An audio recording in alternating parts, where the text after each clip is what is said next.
함께 하나님 말씀 나누죠. 신약성경 마가복음 5장 1절에서 15절까지 말씀입니다.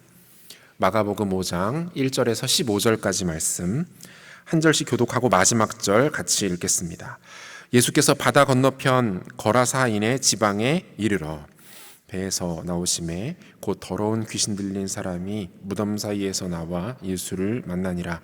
그 사람은 무덤 사이에 거처하는데 이제는 아무도 그를 쇠사슬로도 맬 수 없게 되었으니 이는 여러 번 고랑과 쇠사슬에 매었어도 쇠사슬을 끊고 고랑을 깨뜨렸음이로라. 그리하여 아무도 그를 제어할 힘이 없는지라. 밤낮 무덤 사이에서나 산에서나 늘 소리 지르며 돌로 자기의 몸을 해치고 있었더라. 그가 멀리서 예수를 보고 달려와 절하며 큰 소리로 부르짖어 이르되 지극히 높으신 하나님의 아들 예수여, 나와 당신이 무슨 상관이 있나이까? 원하건대 하나님 앞에 맹세하고 나를 괴롭히지 마옵소서 하니, 이는 예수께서 이미 그에게 이르시기를 더러운 귀신아 그 사람에게서 나오라 하셨습니다. 이에 물으시되 내 이름이 무엇이냐 이르되 내 이름은 군대니 우리가 많음이니이다 하고 자기를 그 지방에서 내보내지 마시기를 간구하더니 마침 거기 돼지떼의 큰 떼가 산 곁에서 먹고 있는지라.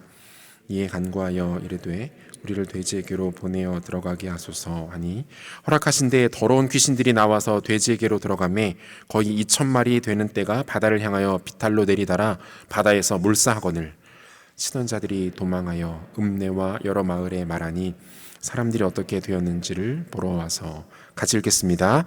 예수께 이르러 그 귀신 들렸던 자 곧 군대 귀신 집혔던 자가 옷을 입고 정신이 온전하여 앉은 것을 보고 두려워하더라. 아멘. 성경에 소개되는 천사는 크게 두 부류로 나누어집니다. 하나는 그룹이라는 이름의 천사고요, 또 하나는 스랍이라는 천사입니다. 이 중에서 그룹은 하나님의 보좌 앞에서 하나님의 영광을 지키고 동시에 하나님을 찬양하는 역할을 하는 천사를 말합니다. 늘 하나님의 영광을 곁에서 목도하면서 그것을 찬양하던 이 그룹 천사 중 하나가 그만 타락하게 되죠. 그의 마음이 교만하여져서 자신 또한 하나님이 받으시는 그 영광과 아름다움을 누리고 싶었던 것입니다. 에스겔 28장 15절에서 17절까지를 보니까요, 내가 지음을 받던 날로부터 내 모든 길에 완전하더니 마침내 내게서 불의가 드러났도다. 내 무역이 많음으로 내 가운데에 강포가 가득하여 내가 범죄하였도다. 너 지키는 그룹아, 그러므로 내가 너를 더럽게 여겨 하나님의 산에서 쫓아냈고 불타는 돌들 사이에서 멸하였도다. 내가 아름다움으로 마음이 교만하였으며 내가 영화로움으로 내 지혜를 더럽혔으며 내가 너를 땅에 던져 왕들 앞에 두어 그들의 구경거리가 되게 하였도다 라고 되어 있어요.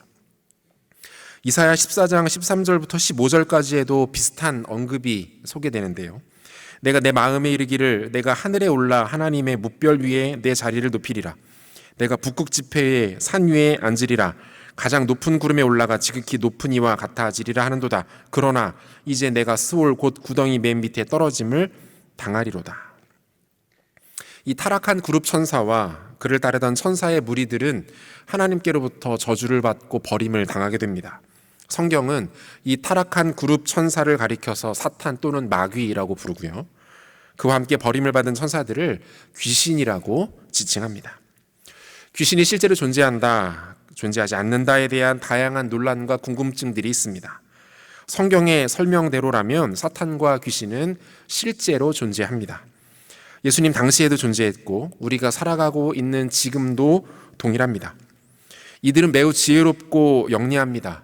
인간의 능력과는 비교조차 할 수 없을 정도로 뛰어난 힘과 능력을 갖고 있어요. 그들의 목표는 하나님이 받으시는 영광을 자신들도 동일하게 누리는 것입니다. 하지만 영리한 존재들이기 때문에 이들도 그것이 불가능하다라는 것을 누구보다 잘 알고 있습니다. 그래서 사탄과 귀신들이 선택하는 것은 무엇입니까?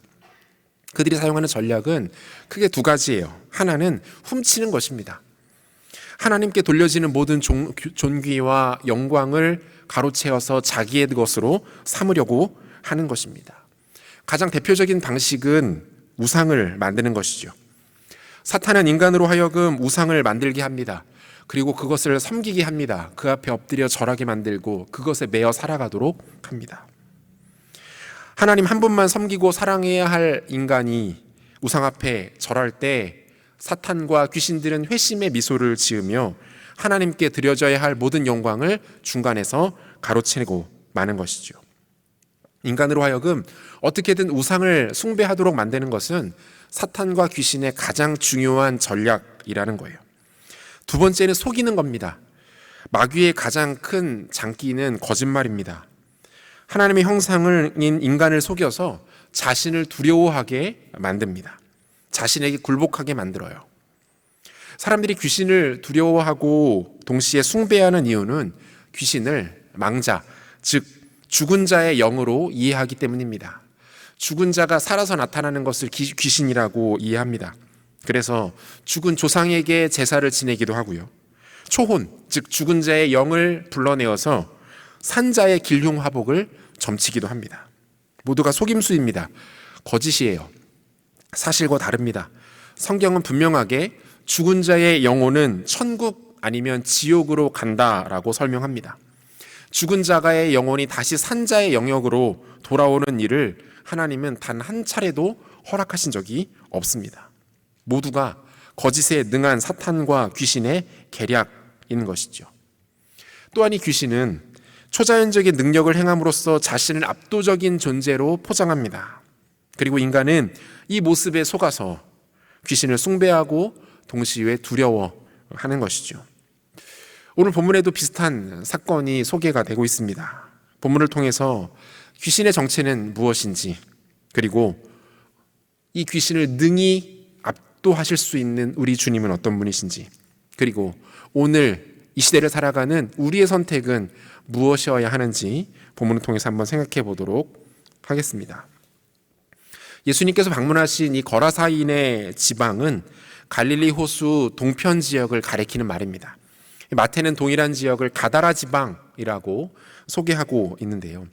이 지역에는 로마 정부에서 약 10개 정도의 소규모 도시들을 만들어 놓았습니다. 상당수의 이방인들이 거주하는 지역이었다라고 짐작해 볼 수 있겠죠. 동시에 도시 외곽 쪽으로는 이 절벽의 지형들이 곳곳에 형성되어 있었는데요. 이러한 곳들에는 주로 공동묘지들이 형성되어 있었다라고 합니다. 이러한 까닭에 이 거라사인의 지방과 이 지역의 사람들은 적어도 정통 유대인들에게 대하여 극혐하는 지역, 극혐의 대상이었습니다. 이 지역에는 발을 딛지도 않았고요. 그들과 상종하지도 않았을 것입니다. 실제로 예수님께서 이 지역에 처음으로 방문하셨을 때 가장 먼저 예수님을 찾아왔던, 맞이했던 존재는 더러운 귀신 들린 사람이었어요. 본문 2절입니다. 배에서 나오심에 곧 더러운 귀신 들린 사람이 무덤 사이에서 나와 예수를 만나니라, 이렇게 돼 있어요. 더러운 귀신, 헬라어로 아카다르토 푸뉴마티라고 하는데요. 번역을 해보면 부정한 영, 불순한 영혼이라는 뜻을 갖고 있는 단어예요. 자, 우리의 첫 번째 관심사는 이것입니다. 왜 예수님은 이곳을 찾으셨을까요? 당시 유대인들에게 극혐의 대상이었고 지역이었던 이곳을 예수님이 가셨을 때 우연이었는지는 모르지만 귀신 들린 자가 처음으로 예수님께 나왔던 이 지역을 왜 예수님은 방문하셨는가라는 거죠. 우연히 오신 것 당연히 아니고요. 광풍에 떠밀려 표류하게 된 것도 아닙니다. 주님은 갈릴리 바다를 건너시기 전에도 이미 이 지역에 대한 분명한 의도와 계획을 갖고 계셨었죠. 우리가 그곳으로 건너가자 제자들에게 말씀하셨잖아요. 주님은 왜 더러운 귀신 들린 자가 자신을 처음으로 맞이하는 이 지역을 제자들과 함께 방문하셨던 것입니까? 주님께서 지금 이 지역을 긍휼히 여기고 계시는 것이죠. 그리고 더러운 귀신에게 붙들려 고통당하는 이 사람을 불쌍히 여기셨기 때문에 이곳으로 오셨다라는 것을 우리는 생각해 볼 수 있습니다. 우리가 다음 주에 조금 더 자세하게 살피겠지만 이 귀신 들려 고통당하던 자가 예수님께로부터 치유를 받고 새로운 삶을 살아가게 되는데요. 어떤 삶을 살아갑니까? 그가 이 거라사인의 지역에 복음을 증거하는 복음의 증인으로 귀하고 선한 영향력을 미치면서 살아가게 됩니다. 본문을 통해서 우리가 모든 인과관계와 전후 맥락을 다 파악해낼 수는 없지만 적어도 주님께서 이 고통당하는 자를 치유하시기 위해서 이를 통하여 이 땅 가운데 하나님 나라의 복음을 소개하시기 위해서 이 소외되고 버려지고 더럽다 여김받는 지역을 방문하셨다라고 충분히 생각해 볼 수 있을 것 같습니다. 이 사람 무덤 사이에 거하고 있었다라고 되어 있는데요, 공동체에서 격리된 상태였다라는 뜻입니다. 아무도 그 사람에게 가까이 다가가지 않았고 이 사람과 교제하며 소통하지 않았어요. 사람들은 이 사람에게 가장 어울리는 것은 죽음뿐이다라고 생각했던 것 같습니다. 물론 현실적인 이유도 있었죠. 본문 3절과 4절 보시면요, 그 사람은 무덤 사이에 거처하는데 이제는 아무도 그를 쇠사슬로도 맬 수 없게 되었으니 여러 번 고랑과 쇠사슬에 매었어도 쇠사슬을 끊고 고랑을 깨뜨렸음이러라. 그리하여 아무도 그를 제어할 힘이 없는지라. 상당히 그 파괴적인 표현들이 사용되고 있어요. 몇 개만 보면, 먼저 쇠사슬을 끊고에서 이 끊고라는 표현은요, 잡아 뜯어서 두 조각을 내다, 두 조각 이상으로 갈기갈기 찢어버리다, 이런 뜻입니다. 이 원문을 보면 이것도 굉장히 순화된 표현이에요. 훨씬 더 거칠고 잔혹한 표현으로 나타나 있어요. 고랑을 깨뜨렸음이러라 해서 이 깨뜨리다라는 표현도 마찬가지인데요, 비벼서 부숴버리다, 이런 뜻이에요.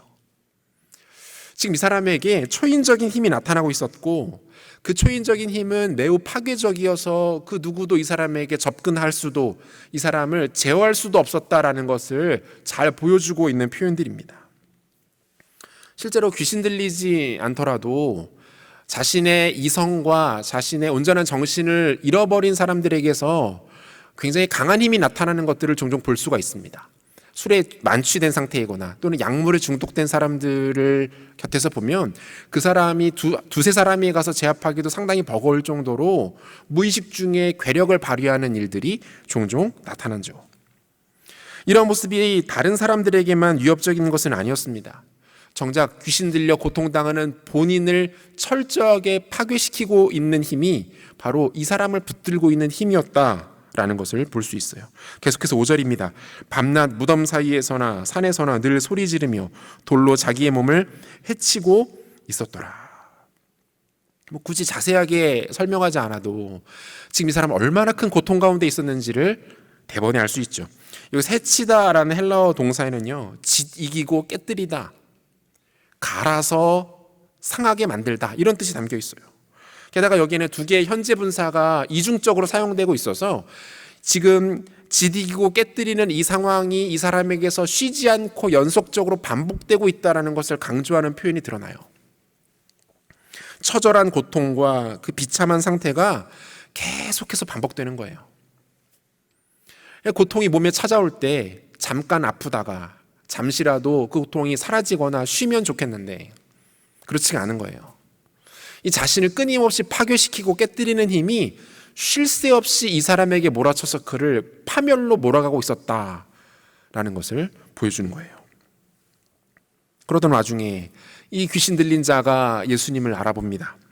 그는 먼 거리를 달려와서 예수님께 엎드려 절하고 이렇게 말하죠. 그가 벌리서 예수를 보고 달려와 절하며 큰 소리로 부르짖어 이르되 지극히 높으신 하나님의 아들 예수여.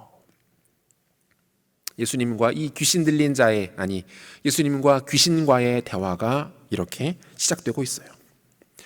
여러분, 이 대화를 통해서 우리는 이 더러운 귀신에 대한 아주 중요한 정보 몇 가지를 확인할 수 있는데요, 두 가지로 한번 정리를 해보면요, 첫 번째는 이 귀신은 예수님을 두려워하기는 하지만 경외하지는 않는다라는 사실을 발견할 수 있습니다. 귀신도 예수님을 두려워합니다. 벌벌 떨죠. 그분 앞에 꼼짝 못하는 존재예요. 그런데 그렇게 예수님을 두려워하면서도 예수님에 대하여 정작 경외하지는 않아요. 조금 전에 읽었던 6절과 7절 상반절의 내용은 얼핏 보면 이 귀신이 예수님을 높이고 경배하고 예수님 앞에 엎드려 절하고 있는 것처럼 보이지만 실제로 그렇지 않습니다. 단순히 예수님을 알아보고 두려워하는 것에 불과해요. 귀신은 지금 자신 앞에 서 계신 이 예수가 하나님의 아들이라는 것과 그리고 그분이 능히 자신을 철저한 멸망으로 던져 넣으실 수 있는 분이라는 것을 정확하게 알고 있습니다. 그래서 어떻게 해요? 예수님을 두려워하고 있어요. 동시에 염려합니다. 자신에게 최악의 결과가 닥칠 것에 대한 염려가 그에게 있는 거예요. 여러분, 이것은 예수님을 경배하고 높이고 찬양하고 있는 것이 아닙니다. 귀신은 예수님을 정확하게 알고 있지만 그 지식을 가지고 그분을 경배하고 높이고 찬양하지 않아요. 두려워할 뿐 사랑하지는 못합니다. 여러분, 이것이 귀신이 갖고 있는 한계인 것이죠. 출애굽기에 보면 바로가 이스라엘의 하나님 여호와께 대하여 고백하는 장면이 나오는데요. 애굽 전역에 연이어 몰아친 그 재앙을 통해서 그는 이스라엘의 하나님 여호와가 정확하게 어떤 분인지, 그분이 어떤 능력을 갖고 계신 분인지를 똑똑하게 확인하게 됩니다. 그의 반응이 어떻게 나타나요? 출애굽기 9장 27절 보니까요. 바로가 사람을 보내어 모세와 아론을 불러 그들에게 이르되 이번은 내가 범죄하였노라. 여호와는 의로우시고 나와 나의 백성은 악하도다. 이렇게 돼 있어요. 여러분, 이 바로가 지금 뭐라고 대답합니까? 여호와는 의로우시고 나와 나의 백성은 악하도다. 하나님 앞에 회개하고 하나님을 찬양하는 것처럼 보이지만 그렇지 않습니다. 그의 최종 행위가 이 고백이 진짜인지 가짜인지를 증명해요. 계속해서 출애굽기 9장 34절과 35절.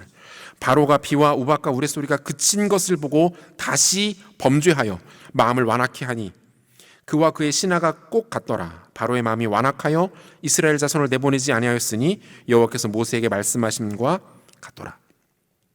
그의 본심이 여기서 드러나죠. 그는 하나님을 잠시 두려워하는 척하다가 어떻게 해요? 결국에는 하나님을 이용하고 있습니다. 내가 이러한 모습을 보이면 잠깐 풀어주겠지. 하나님이 잠깐 나를 긍휼히 여겨주겠지. 그죠? 이 본문에 나타나는 귀신의 반응과 다르지 않아요. 사랑하는 여러분, 하나님의 백성들은요, 마냥 하나님을 두려워하기만 하는 존재들이 아닙니다. 그것은 귀신이 하는 일이에요. 귀신도 그것을 합니다. 하나님의 백성들은 하나님을 두려워하기도 하지만 결정적으로 그분을 사랑하며 그분을 기뻐하는 존재입니다. 하나님을 두려워함과 동시에 그분을 사랑하는 것을 가리켜서 우리가 경외한다라고 말하잖아요. 경외한다. 우리는 여호와 하나님을 경외하는 존재들입니다. 그분을 마냥 두려워하는 존재들이 아니라고요. 결정적으로 그분을 사랑하고 찾고 구하고 원합니다. 전에도 한번 말씀드렸죠. 하나님을 추구한다고요. Pursuit of God. 하나님을 추구하는 삶을 살아갑니다. 내 삶의 가장 큰 가치와 목표와 방향과 기쁨과 즐거움이 여호와 하나님 그분이신 거예요.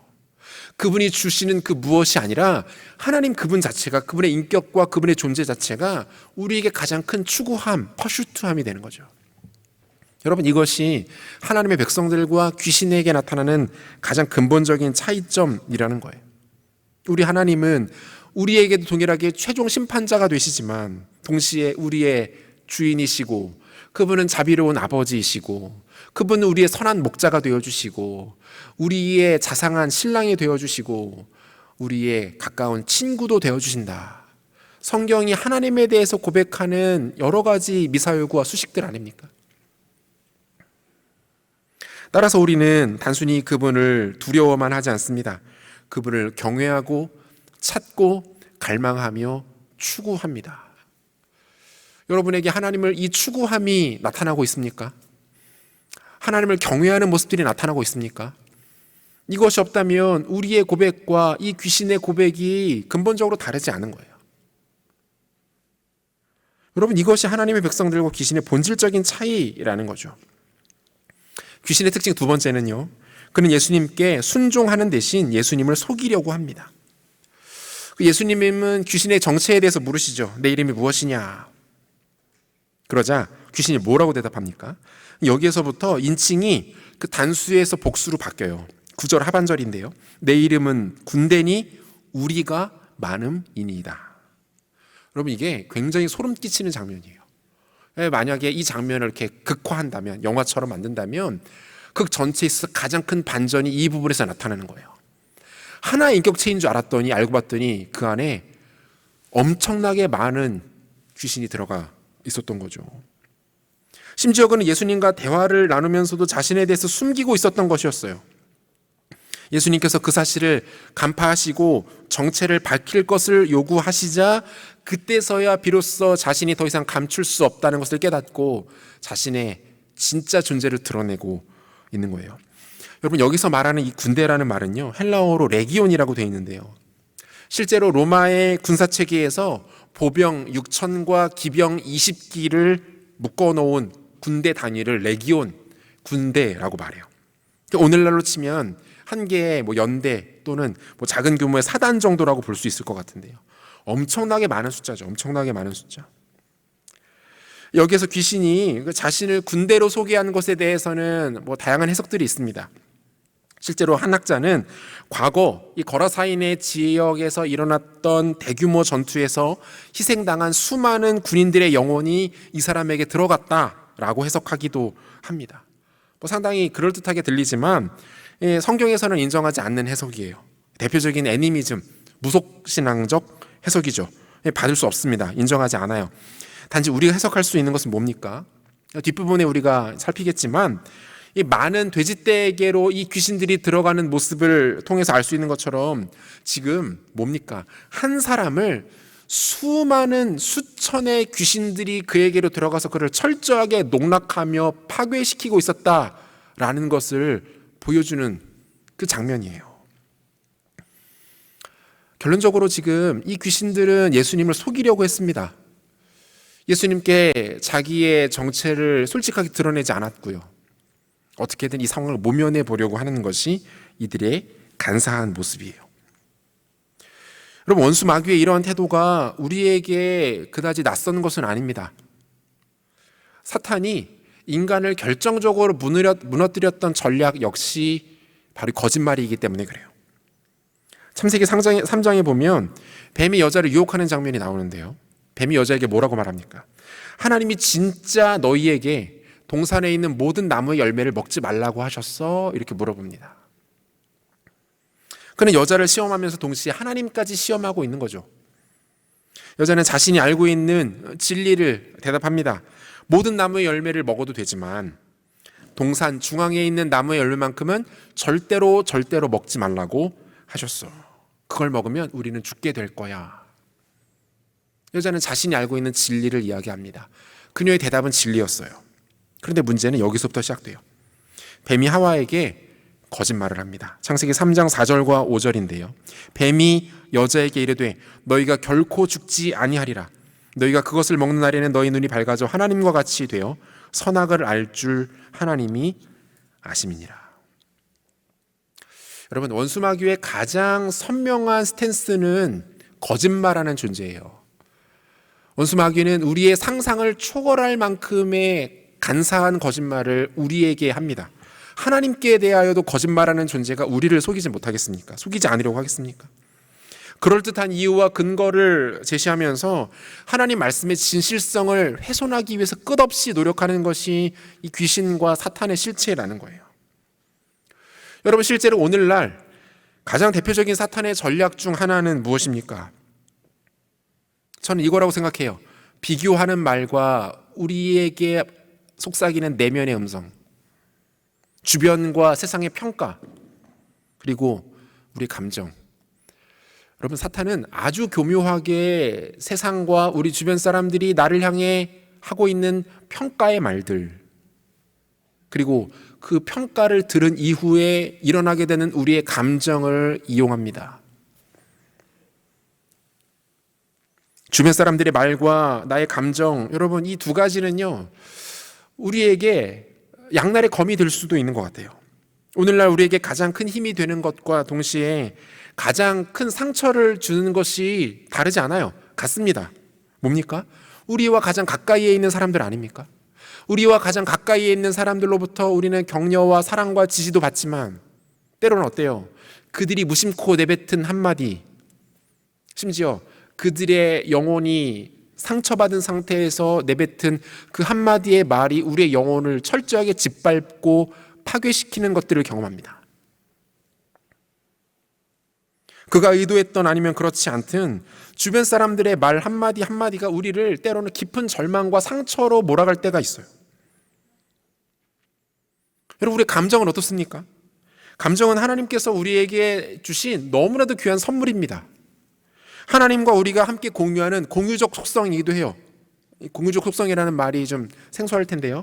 하나님도 가지고 계시고 우리도 갖고 있는 하나님과 우리가 같이 공유하는 가치들을 공유적 속성이라고 이야기합니다. 감정도 마찬가지예요. 하나님도 감정을 가지고 계시고 당신의 형상대로 우리를 빚으시고 우리에게도 그 감정을 주셨습니다. 그 감정을 가지고 우리는 하나님과 교제하고 소통하는 것이죠. 그런데 여러분, 사탄이 즐겨 사용하는 공격과 거짓의 도구가 되기도 한다는 거 여러분 아십니까? 말씀드렸잖아요. 사탄은 뭐 하는 자다? 거짓말하는 자다. 거짓말에 상당히 능한 존재예요. 요한복음 8장 44절에서도 주님 이렇게 말씀하시죠.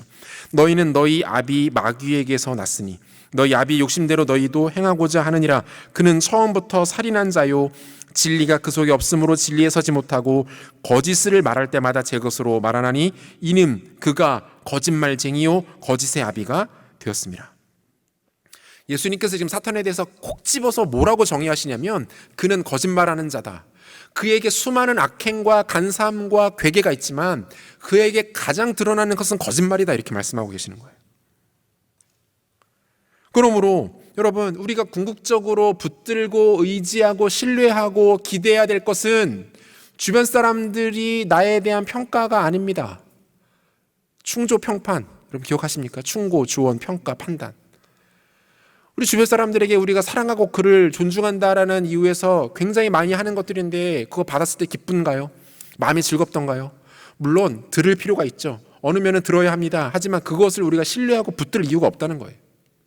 그런 것들을 들었을 때 우리의 감정이 요동치지 않습니까? 높아졌다가 낮아졌다가 낙심했다가 기뻐했다가. 여러분 너무 나의 감정을 신뢰하지 마십시오.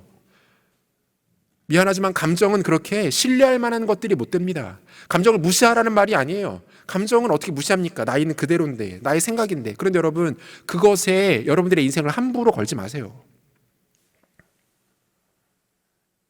감정에 솔직하다는 명분으로 감정에 속는 경우가 너무 많아요. 감정은 절대적이지 않습니다. 수많은 변수와 이유, 원인들에 의해서 언제든지 바뀔 수 있는 것이 감정이고요.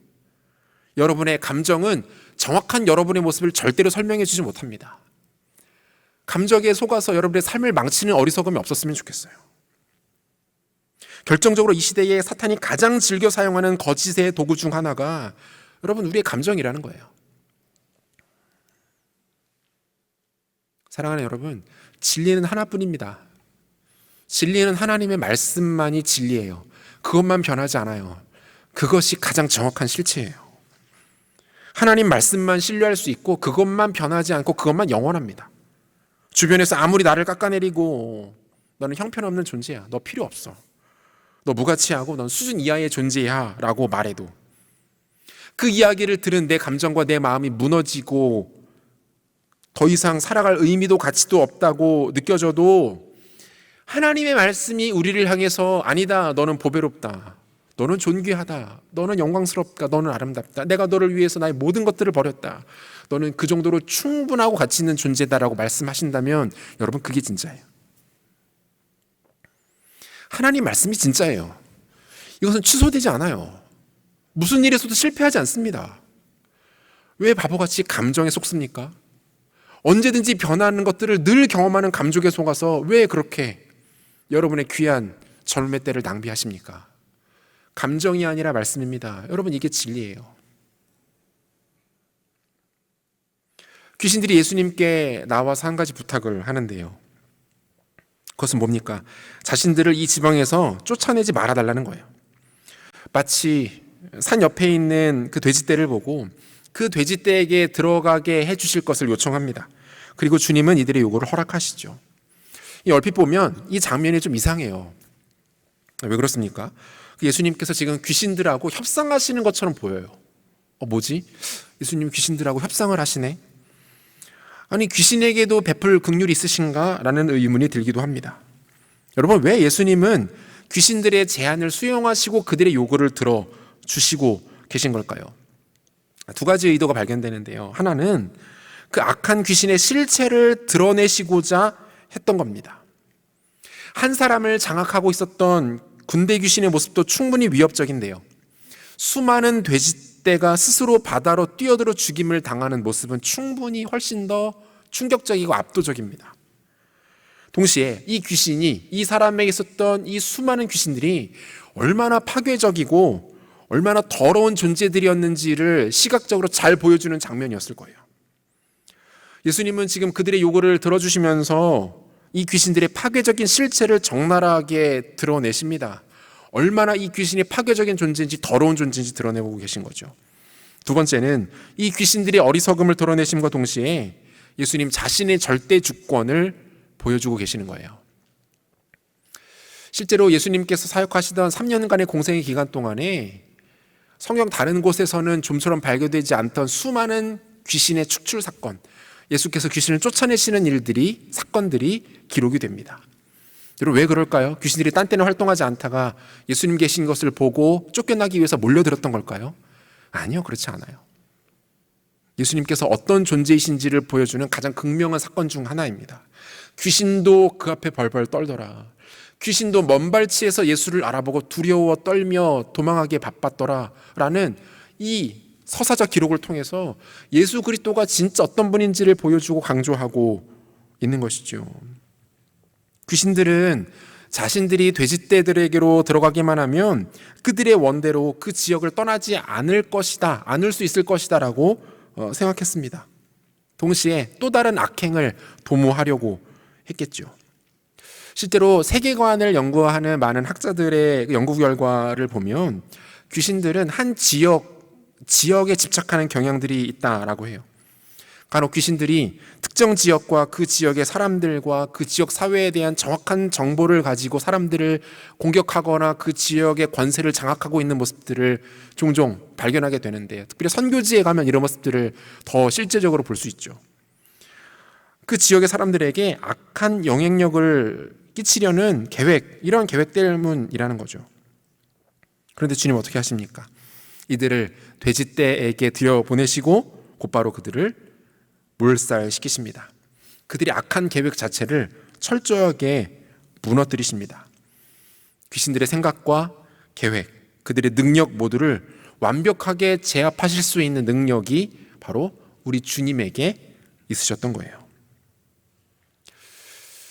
굳이 길게 설명하지 않아도 우리는 압니다. 예수님 어떤 분이신지. 예수님은 원수 마귀를 능히 제압하실 수 있는 분이시고 귀신들을 그분의 말씀 한마디로 쫓아내실 수 있는 분이세요. 그리고 귀신이 떠나간 그 사람은 온전한 자신의 인격을 비로소 되찾게 됩니다. 본문 15절 말씀인데요. 본문 15절 같이 한번 읽으면 좋겠습니다. 15절 같이 읽겠습니다. 예수께 이르러 그 귀신 들렸던 자, 곧 군대 귀신 집혔던 자가 옷을 입고 정신이 온전하여 앉는 것을 보고 두려워하더라. 여러분, 저는 이 장면을 보면서 예수님께서 승리하셨다라는 표현을 붙이고 싶진 않습니다. 여러분, 이건 사실과 달라요. 여러분, 영적 전쟁, 영적 전투라는 말을 우리가 종종 사용하는데요. 이 표현을 사용할 때 주의할 필요가 있습니다. 영적 전투는 하나님이 감당하시는 싸움이 아닙니다. 영적 전투와 전쟁은 하나님의 백성들인 우리가 감당해야 할 일들이고, 하나님은 마귀와 귀신과 승부하며 싸우시는 분이 아니세요. 급이 다른 거예요. 예수님께서 승리하셨다, 이 표현은 올바른 표현이 아닙니다. 처음부터 성립될 수 없는 전쟁이었어요. 처음부터 말이 되지 않는 전투였어요. 예수님은 사탄과 영적으로 전쟁하시거나 싸우시지 않으십니다. 전투는 비슷한 대상들끼리, 싸울 만한 대상들끼리 사용하는 표현이지 우리 주님께는 어울리지 않아요. 우리가 마귀의 기원에 대해서 첫 부분에 살피지 않았습니까? 그 역시 한낱 피조물에 불과합니다. 하나님께 등을 돌리긴 했지만 하나님께 대항할 만한 존재는 되지 못해요. 오늘 본문을 통해서도 살폈던 것처럼 주님은 그의 모든 계획과 생각을 정확하게 간파하셨고 그를 단 한순간에 멸망시키셨습니다. 그렇다고 우리가 마귀와 그의 세력을 하찮게 여겨도 된다라는 의미는 아닙니다. 우리는 그를 경계해야 합니다. 그의 반응과 계략에 대해서 늘 깨어 있어야 합니다. 분별하고 진짜가 무엇인지를 찾아내야 합니다. 하지만 그의 존재 자체를 두려워하거나 그의 존재 자체를 무서워할 필요는 없습니다. 그렇게 해서도 안 됩니다. 왜 그렇습니까? 우리가 어떤 존재입니까? 영원한 왕이 되시는 예수 그리스도를 모시고 그분을 섬기며 그분을 따르며 그분의 주권 안에 속해 있는 자들이기 때문에 그래요. 주의 성령과 주의 임재를 마음과 삶의 인격에 모시고 살아가는 모든 주의 백성들은 원수 마귀로부터 공격은 받을지언정 그에게 속하지 않습니다. 그에게 패배하지 않습니다. 깨지지 않는 거예요. 원수 마귀가 우리를 위협할 수는 있을지언정 그가 우리를 정복하거나 그가 우리를 해할 수 없습니다. 하나님께서 그것을 허락하지 않으세요. 여러분, 경기도 용인에 있는 그 테마파크 다 아시죠? 거기에 사파리라는 관람시설이 있어요. 관람객들이 버스를 타고 이동하면 그 맹수들이 버스 주변으로 몰려듭니다. 그 버스 윗부분에 그 고기 덩어리들을 이렇게 달아놓잖아요. 그러니까 타이밍이 잘 맞으면 그 사자와 같은 맹수들이 바로 코앞에서 입을 벌려 고기를 낚아채는 모습들도 볼 수 있습니다. 되게 무섭거든요. 깜짝깜짝 놀라요. 이 앞에 유리창이 있다는 걸 알면서도 얘네들이 달려들면은 막 뒷걸음질 치고 막 놀랍니다. 저만 그런 것 같네요. 이게 굉장히 이제 깜짝 놀랐는데, 근데 여러분, 그 버스에 탄 사람들은 다 알고 있습니다. 뭡니까? 그 맹수들이 우리를 해칠 수 없는 거예요. 심지어 관광객들에게 손끝 하나 까딱할 수 없습니다. 시스템이 다르거든요. 그렇게 세팅되어 있지가 않아요. 아무리 위협하고 으르렁거리고 날카로운 이빨을 드러내지만 차 안에 타 있는 관람객들을 해칠 수가 없는 거예요. 그럼 다르지 않습니다. 하나님의 영이신 성령을 우리 마음에 모시고 살아가는 자들의 모습도 이와 같다는 거예요. 그 악하고 간사한 마귀와 귀신들이 때로는 우리를 위협하며 우리를 곤란에 빠뜨릴 수는 있을지언정 우리를 해할 수 없습니다. 우리에게 상처를 입힐 수가 없는 거예요. 제가 군대에서 제대하고 교회에 막 돌아왔을 때 그 청년부를 섬겨주시던 전도사님이 계셨습니다. 제가 7월에 전역을 했고 이분이 같은 해 12월에 교회를 사임하셨기 때문에 교회에서 충분히 교제하고 같이 사역할 수 있는 기회는 없었어요. 그런데 이분이 하시는 사역 중에 독특한 것이 몇 가지가 좀 있었는데요. 그 중에 좀 기억나는 것 하나가 이분이 청년들을 데리고 그 동네에 전도를 다니시는 사역을 주로 하셨어요. 뭐 청년들하고 같이 사역자가 나가서 전도하는 것이 이상하진 않잖아요. 그런데 이분은 어디를 가셨냐면 주로 교회 주변에 있었던 점집하고 무당집들을 찾아다녔습니다. 문을 두드리고 실제로 찾아가서 예수 그리스도를 소개하고 복음을 전하는 거예요.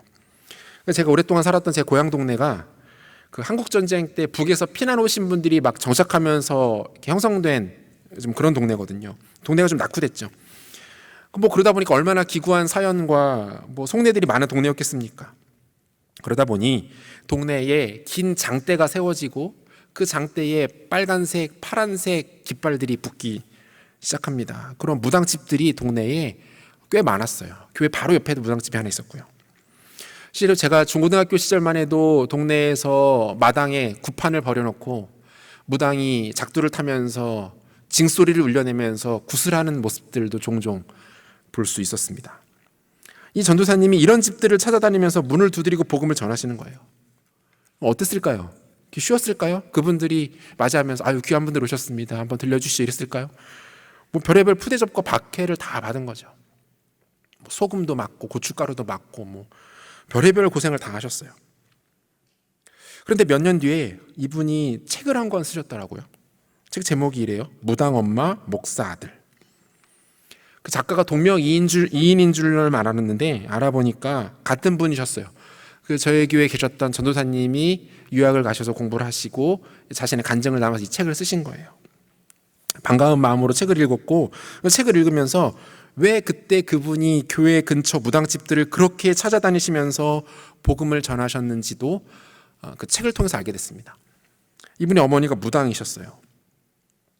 목사님이 군대를 간 사이에 어머니가 무당이 되는 내림굿을 받게 됩니다. 그것도 귀신이 실제로 강력하게 역사한다는 강신무였고요. 맨발로 작두까지 탈 정도로 강하게 귀신에게 붙들림을 받았다고 해요. 이때 이 목사님은 신학대학교 학부생이었습니다. 굳이 말 안 해도 이 집안의 분위기가 어땠을지 짐작이 좀 되지 않습니까? 그 집안에서 그야말로 피 튀기는 영적 전쟁의 현장이 펼쳐지기 시작합니다. 가장 불꽃 튀는 자리는 기도하는 자리였다는 거예요. 새벽마다 일어나서 어머니와 아들이 각자 기도하러 나갑니다. 어머니는 물을 뜨고 떠서 옥상으로 올라가고 이 아들은 가까운 교회에 찾아가서 기도하는 거예요. 그런데 이분의 고백이 그래요. 생각보다 기도의 승부가 쉽게 싱겁게 결판나더라. 이분의 고백을 들어보시죠. 나의 기도와 어머니의 기도 대결은 너무 극명하게 드러났다. 나의 기도는 하나님이 듣는 것이기에 어느 것 하나 땅에 떨어지지 않고 응답받는 능력 있는 기도였다. 내가 하는 기도대로 어머니의 영적 상태에 즉각 응답이 나타났다. 어머니의 영험함이 떨어져서 점을 잘 못 보고 손님들이 끊어지기 시작했다. 기도 응답은 오랜 시간과 정성에 의해서가 아니라 기도의 대상이 누구인가에 의해 결정된다. 나의 기도가 어머니의 기도보다 시간과 정성에는 뒤처졌을지 모르지만 나의 기도 대상은 창조주 하나님이시고 어머니의 기도 대상은 귀신의 영들인 신령들이었다. 나의 기도는 성령이 나의 연약함을 도와주었지만 어머니의 기도는 어떤 도울 힘도 없는 우상에게 하는 것이었다. 이렇게 조금씩 영적 전투에서 우위를 점해가면서 어머니를 영적 수서에 몰아넣었던 이 목사님은 어머니에게 복음을 조금이라도 접할 수 있는 절호의 기회를 만나게 됩니다. 바로 이분이 신학대학교 졸업 예배 때 어머니, 무당인 어머니를 초대하는 것이었는데요. 그 절대로 가지 않겠다고 버티던 어머니를 가족 모두가 달라붙어서 간신히 설득을 해서 이 어머니가 결국 졸업 예배에 참석하시게 돼요. 그런데 이 예배에서 이 무당이셨던 어머니가 아주 특별한 경험을 하게 되는데요. 이 부분도 한번 들어보세요. 예배가 시작되자 얼굴이 화끈화끈 타오르고 가슴이 터질 것 같아서 벌떡 일어나 뛰쳐나가고 싶은 마음이 계속 일었는데 마음 한쪽에서 이렇게 뛰쳐나가면 아들 체면이 어떻게 되겠는가라는 생각이 들어 꾹 참았다는 것이다. 어머니의 영적 고통의 절정은 통성기도를 할 때였다. 어머니 말에 의하면 여기저기서 웅성웅성하는 소리가 들려오는데 머리가 빠개질 것처럼 말할 수 없는 두통이 몰려왔다고 한다. 마음속에는 마귀의 괴롭힘과 고통이 있었고 육체적으로는 화기가 차올라서 얼굴이 엄청나게 화끈거렸다는 것이다. 이러다 미치는 게 아닌가 하는 생각이 들 정도였다고 한다. 졸업 예배는 하나님이 함께 계신다는 약속의 말씀이 성취된 자리였다. 마귀에게 사로잡힌 어머니가 하나님을 예배하는 장소에서 버티기 힘들었던 것은 당연했다. 실제로 목사님의 어머니가 이 예배에 참석하신 뒤로 깜짝 놀랄 만한 변화가 일어났다고 합니다. 어머니에게 있었던 무당의 신령과 그 영험함이 완전히 그날로 무너졌대요. 그렇게 몰려오던 점을 보러 온 손님들의 발걸음이 꾹 끊어졌다는 거예요. 시간이 없어서 전체 내용을 다 소개할 수는 없는데요. 결론적으로 이 무당이셨던 어머니는 복음을 듣고 예수 그리스도를 자신의 주인으로 모셔드리게 됩니다.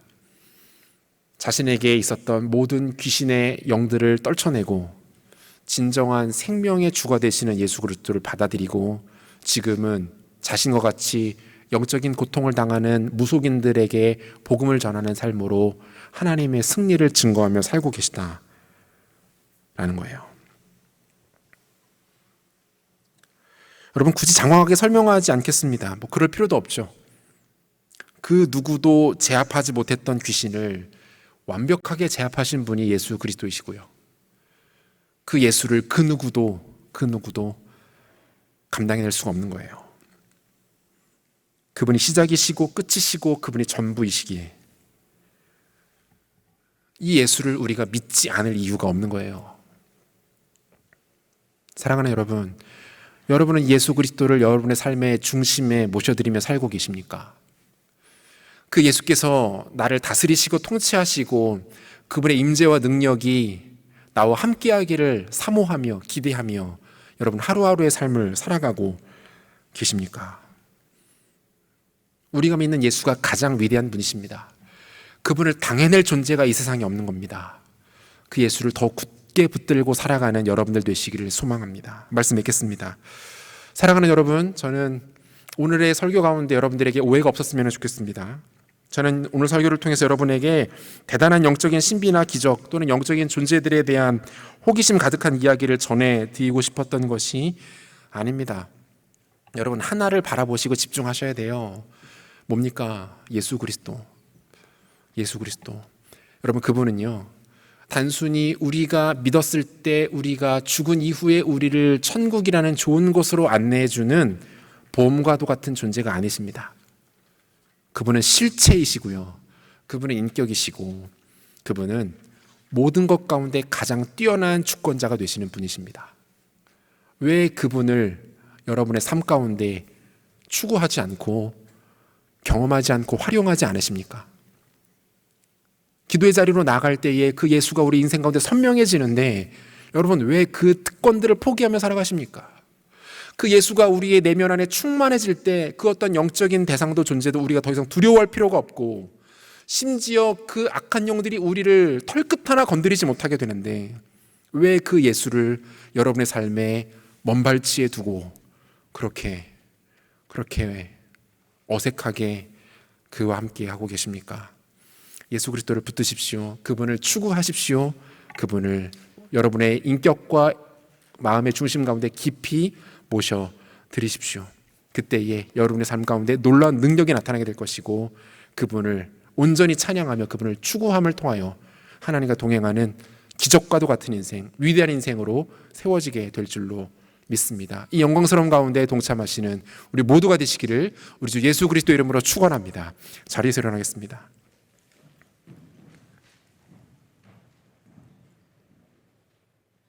우리 함께 문드라 머리 들어라 찬양하시면서 하나님께 영광 돌리겠습니다. 고백합시다. 문드라 머리 들어라, 문드라 머리 들어라, 들릴지어다 영원한 문들, 영광의 왕 들어가시도록, 영광의 왕 들어가시도록, 영광의 왕 들어가신. 고백합시다. 문드라 머리 들어라, 문드라 머리 들어라, 들릴지어다 영원한 문들아, 들릴지어다 영원한 문. 선포하며 나갑니다. 영광의 왕 들어가시도록,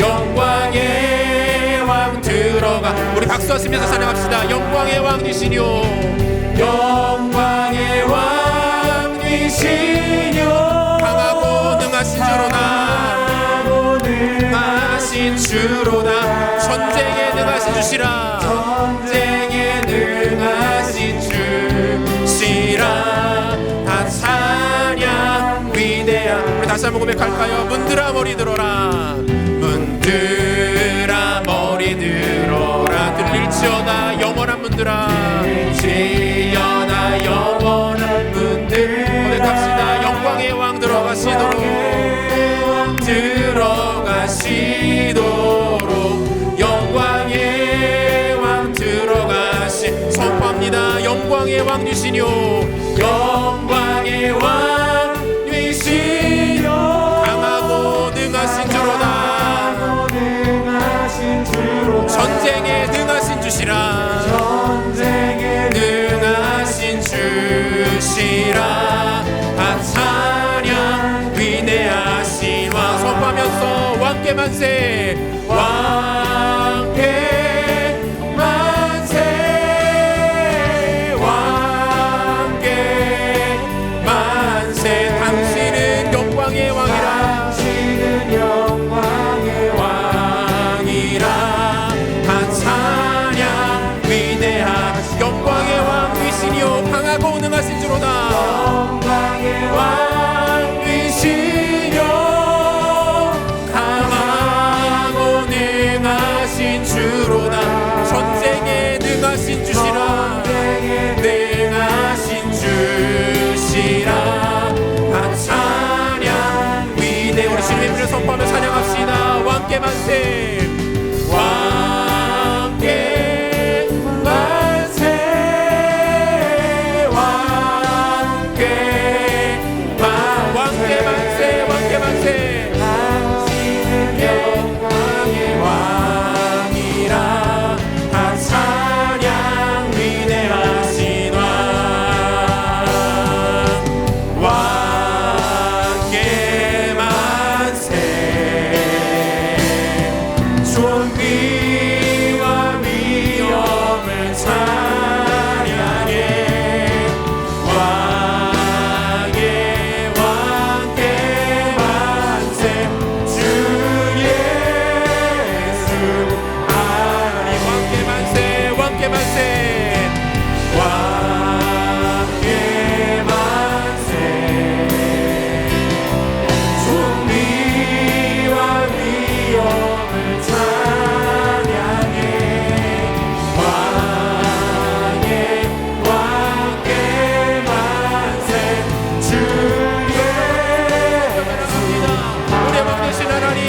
왕께 만세 왕께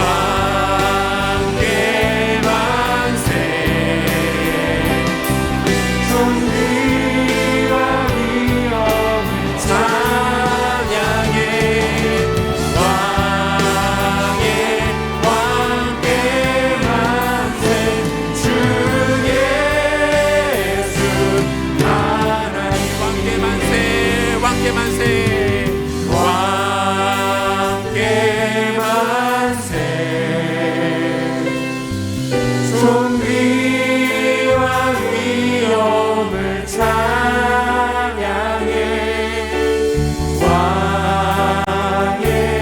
왕께 만세 주 예수 하나님.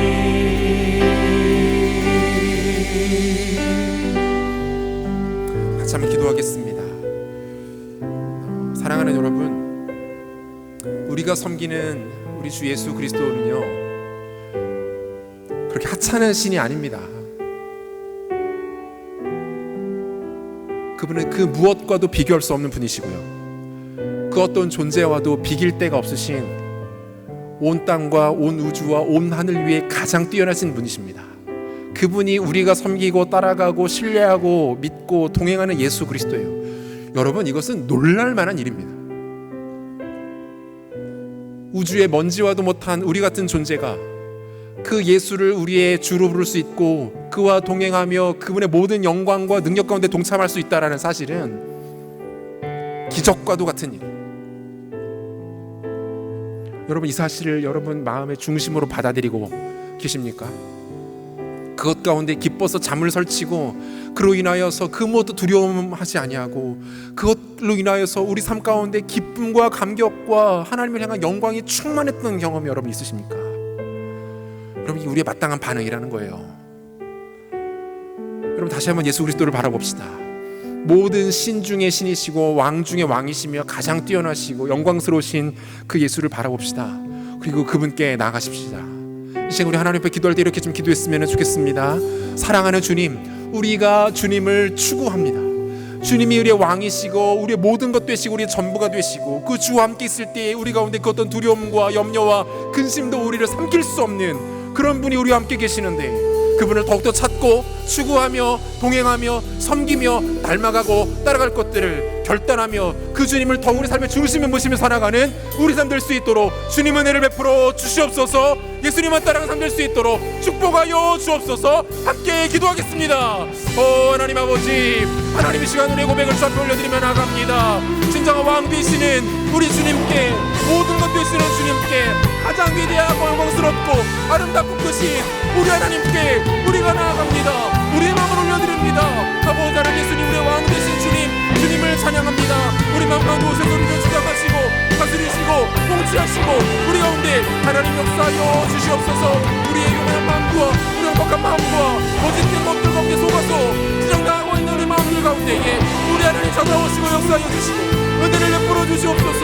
예수만이 우리의 진정한 생명과 소망과 능력과 힘과 원수가 되시고 원합니다. 하나님 아버지, 우리의 마음을 붙잡아주시고 우리 삶 가운데 생명의 메시의 생명 살아가며 추구하며 알아가며 동행하는 놀라운 삶의 역사가 나타날 수 있도록 하나님 아버지 축복하여 주옵소서. 하나님 역사하여 주시기를 원합니다. 우리가 예수님을 다르게 보기를 원합니다. 주님을 다르게 보기를 원합니다. 온전히 보기를 원합니다. 하나님을 바라보기를 원합니다. 하나님 앞에, 우리 예수 앞에 우리 모든 것을 내려놓고 우리 왕 되시는 주님을 우리 모든 것으로 섬기며 주님만 따라가며 신뢰하며 주님을 추구하는 우리 될 수 있도록 아버지 하여 주시고 축복하여 주옵소서. 아버지 역사를 될수 있도록 하나님, 한 번만 더 같이 기도했으면 좋겠는데요. 주 안에 사랑하는 여러분, 이 시간에 우리는 분명히 알았습니다. 원수 마귀는 우리 예수 그리스도 앞에 절대로 힘조차 쓸 수 없는 존재이고 그는 여전히 우리에게 온갖 거짓말을 해대는 존재라는 것을 같이 확인했습니다. 여러분, 이제 예수 그리스도를 등에 입어 그 세력들을 대적하십시오. 거짓이라고 말하십시오. 선을 그으세요. 아니라고 선포하십시오. 너는 절대로 나를 해칠 수 없다라고 당당하게 외치세요.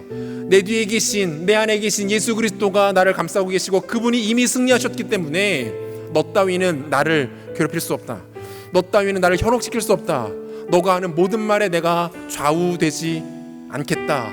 여러분 선언하십시오.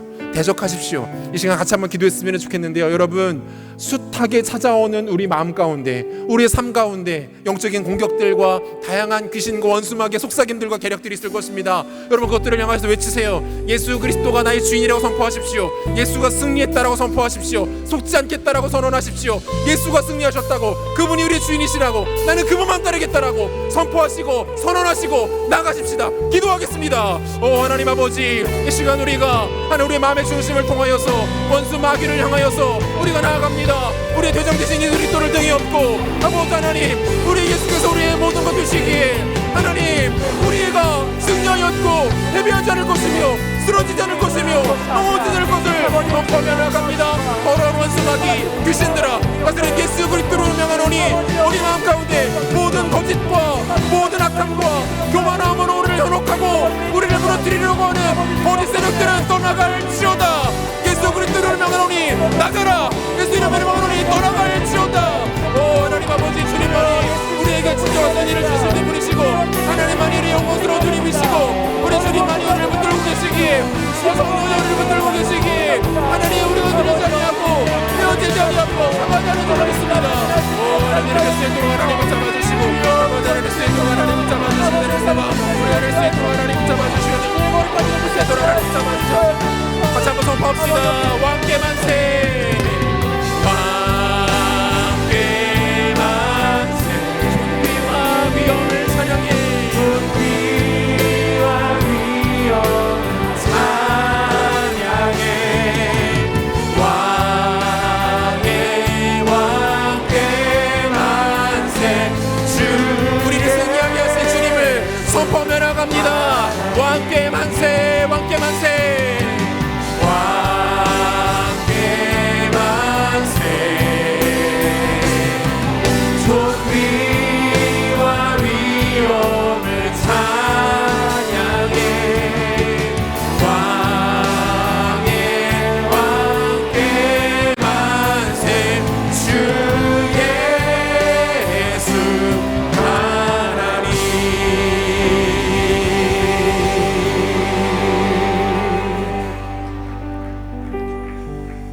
주님 그렇습니다. 주님 우리의 대장 되시고, 우리 모든 것 되시고, 우리 선한 목자가 되시고, 심지어 우리의 친구 되어 주시기에 우리가 그 무엇도 두려워하지 않습니다. 예수께서 우리를 당신의 손 안에 꼭 품어주시고 끌어안아주시고 오늘 이곳까지 우리를 인도하셨기에 그 무엇도 우리를 상하게 할 수 없고 그 무엇도 우리를 혼란하게 만들 수 없음을 고백합니다. 사랑하는 주님, 원수 마귀는 계속해서 우리에게 거짓말을 말합니다. 너는 안 될 거야. 넌 실패했어. 넌 하찮은 존재야. 아무도 너를 좋아하지 않아. 하지만 주님은 여전히 우리를 향하여서 우리를 존귀한 존재라고 말씀해 주시고 하나밖에 없는 가장 소중한 존재라고 여겨주시고 우리를 위하여서 자신의 모든 것을 내어 던지시기까지 우리를 사랑한다라고 앞으로도 영원히 사랑할 거라고 말씀하십니다.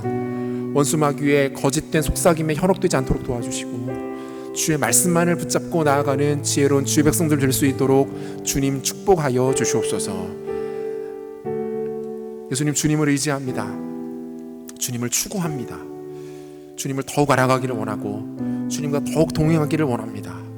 그 주님을 힘입어 전쟁터와 같은 이 원수 마귀의 공격이 난무하는 오늘날 우리 삶의 터전을 믿음으로 압도해 나가며 주께서 이미 이루어 놓으신 영광스러운 승리를 함께 누리는 지혜로운 주의 백성들 될 수 있도록 주님 마음껏 축복하여 주시옵소서. 우리의 감정이 우리에게 거짓을 말하고 우리 주변의 상황과 환경이 우리를 속이려 할 때에도 그 모든 것이 원수 마귀의 괴계임을 깨닫고 간파하게 하시고 단호하게 그리스도의 이름을 선포하며 그것들을 쫓아내며 이겨내는 승리하는 주의 백성들 될 수 있도록 축복하여 주시옵소서. 예수와 함께 살고 예수와 함께 동행함으로 그 누구도 해칠 수 없는 강력함과 견고함으로 하나님 앞에 우리 삶을 살아가는 신실하고 능력 있는 주의 종들 될 수 있도록 주님 마음껏 축복하여 주시옵소서. 감사와 찬양을 주께 올려드리며 존귀하신 예수 그리스도 이름으로 기도합니다. 아멘. 함께 봉헌하겠습니다. 다 같이 자리에서 일어나셔서 찬양합시다. 우리는 주님의 움직이는 교회입니다.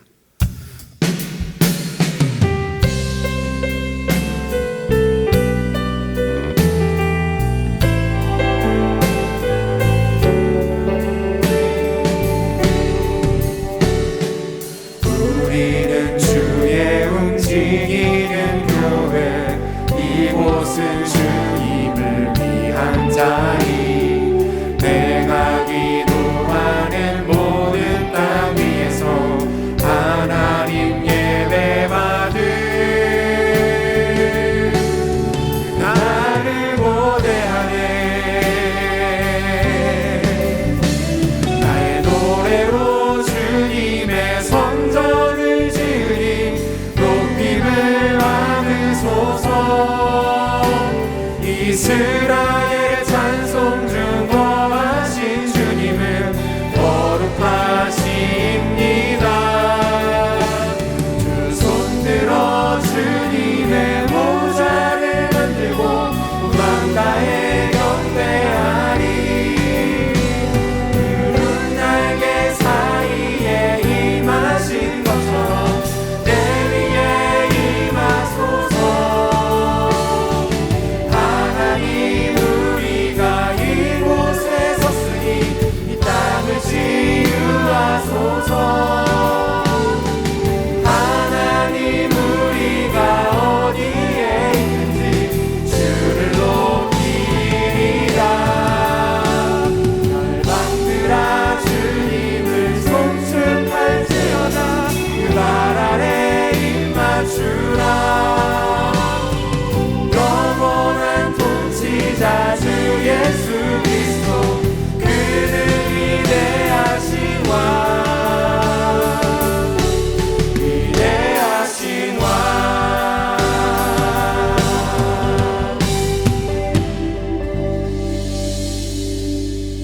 위대하고 전능한 왕이 되시는 하나님 아버지, 우리를 당신의 소유 삼아주시고 그 무엇도 그 누구도 우리를 당신의 손에서 빼앗을 수 없다라고 선언하셔서 그것이 영원한 능력과 영원한 산성과 방패되게 하심을 감사합니다. 이 시간 하나님 앞에 우리 마음을 들여 예배할 뿐 아니라 정성스럽게 예물을 들여 올려드립니다.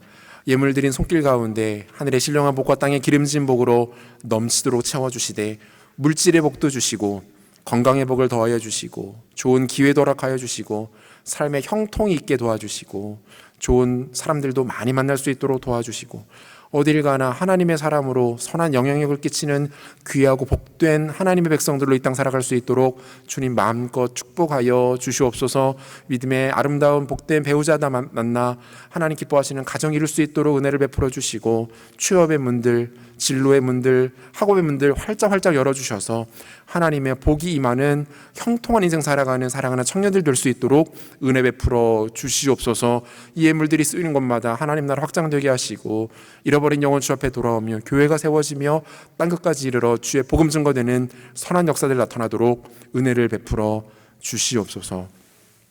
지금 우리 주 예수 그리스도의 은혜와 하나님의 사랑하심과 성령의 위로하시며 교통하시는 역사가 모든 것 위에 가장 뛰어나고 탁월한 주가 되시는 예수 그리스도를 더욱 신뢰하고 그 주님을 추구하고 그 주님과 동행함을 통해 원수 마귀의 악한 괴계를 깨뜨리며 그들의 속임수로부터 자유하여 하나님 더욱 힘있게 섬기며 살아가는 귀한 주의 백성들 되기를 사모하며 이 예배에 참여한 살아가는 청년들 머리 위에와 이들의 삶과 삶의 모든 터전 가운데 이제부터 영원토록 함께 있을지어다. 아멘.